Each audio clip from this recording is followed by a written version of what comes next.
សួស្តីបងបងនេះគឺជាវីដេអូទី3របស់នាងខ្ញុំថ្ងៃនេះមានស្លាល្អអត់មានភ្លៀងហើយក៏អត់មានមេឃសតុំដែរហើយថ្ងៃនេះរីមានអារម្មណ៍ចង់ហូបទឹកអំពៅនៅទាំងអស់គ្នាក៏មកទិញទឹកអំពៅអមចិត្តផ្ទះនឹងឯងតែ500អ្នកទាំងអស់គ្នាតែច្រើនណាស់និយាយរួមទៅហូបមួយឆ្អែត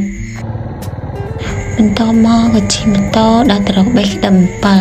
ប៉ុន្តែអ្នកទាំងអស់គ្នាអើយទេសភាពនិយាយពីថាស្អាតមែនតែន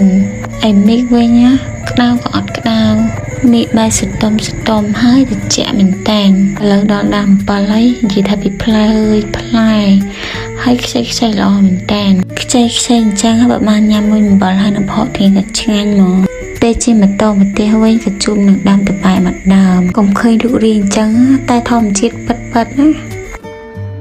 មកដល់មកតែយ៉ាងក៏មានអ្នកលក់ក្តាមហើយក៏នឹកឃើញឯនឹងចង់ស្លក្តាមបន្ទាប់មកក៏ទៅបេះនៅចិត្តផ្ទះអូយនិយាយថាពីធំល្អមែនតែនពីខ្ចីទៀតក៏ចាប់ផ្ដើមបកក្តាម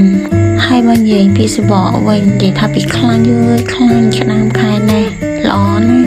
ខ្លាញ់វិញឡើងញក់ស្នុកតែម្ដងទៀតវិញក៏ធំល្អទៀតហើយនេះទឹកខួបក្តាមយើងបកហើយនេះគ្រឿងផ្សំអ្នកទាំងអស់គ្នា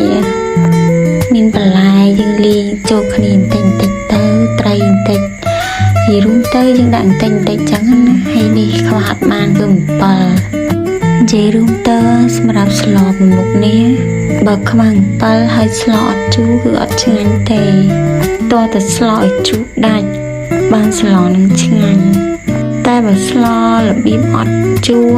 រសជាតិវាបែបឡែមនឹងឯងនឹងឯអ្នកទាំងអស់គ្នាឥឡូវយើងថែមថយគ្រឿងទៅតាមនឹងទៅតាមចំណង់ចំណូលចិត្តអ្នកទាំងអស់គ្នាចង់ជូរខ្លាំងឬចង់ប្រៃក៏យើងដាក់ទៅតាមនឹងតែយើងរួចរាល់ហើយវីដេអូយើងគឺមានតែប៉ុណ្្នឹងឯងអរគុណ